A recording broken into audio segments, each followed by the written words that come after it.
0-0 werd het en dat in eigen huis op de Bosuil.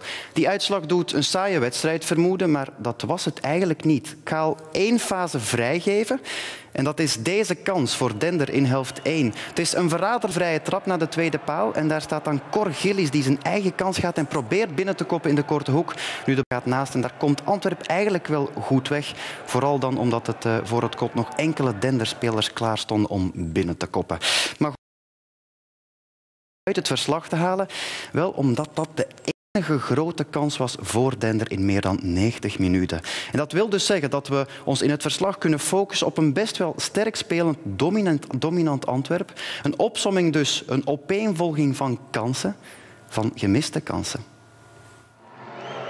Een traan en een lach, teleurstelling en toch applaus. De Bosuil bleef achter met veel en met gemengde gevoelens.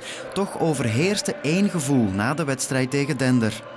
Het frustrerende overheerst vandaag. Frustratie na heel veel gemiste kansen. Na iets meer dan 10 minuten had Antwerpen al 3-0 kunnen en misschien wel moeten voorstaan.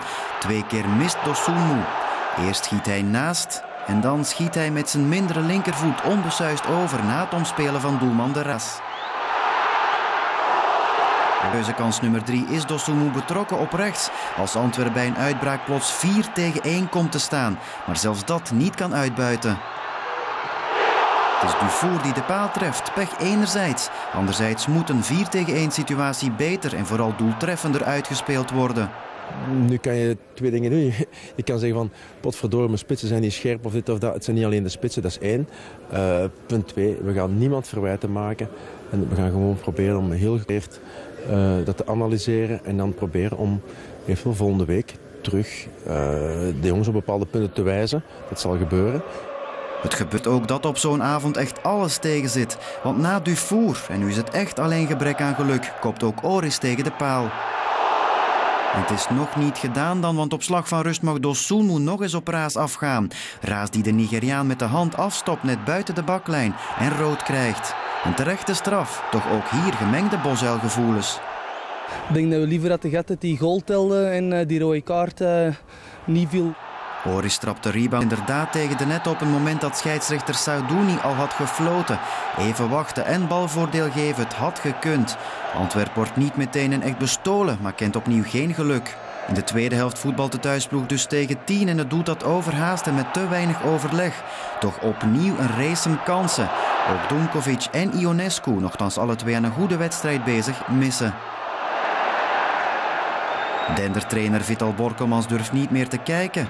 Voor de rover is het nagelbijten. Want de klok die blijft tikken in het nadeel van Antwerpen. Antwerpen dat nog 1 keer heel dicht bij een meer dan verdiend doelpunt komt. De vrije trap van Chergui wordt van de lijn gekeerd. De schreeuw voor een strafschop is luid.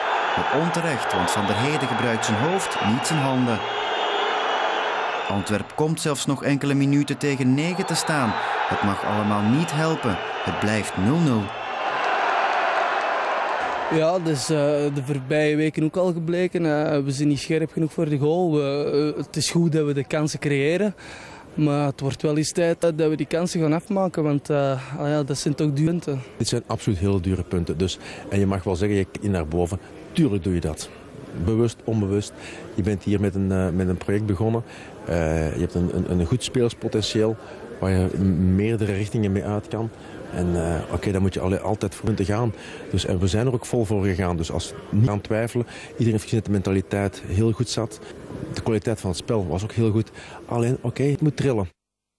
Ja, en die net te doen trillen, dat lukte Antwerpen dit seizoen nog maar 5 keer in 6 wedstrijden. Alleen dat is de reden dat Antwerpen nu 6 punten minder heeft dan Eupen en Waasland-Beveren.